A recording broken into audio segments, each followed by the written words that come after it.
Stop to see you cry. I never listen to your tears and praise. Oh no, I never stop to see you try. I never listen to the words you say. Oh no, I never look your eyes of sorrow.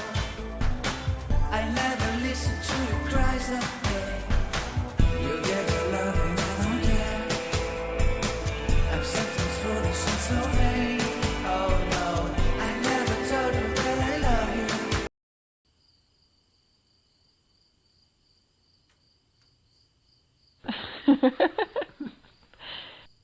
Ha ha ha.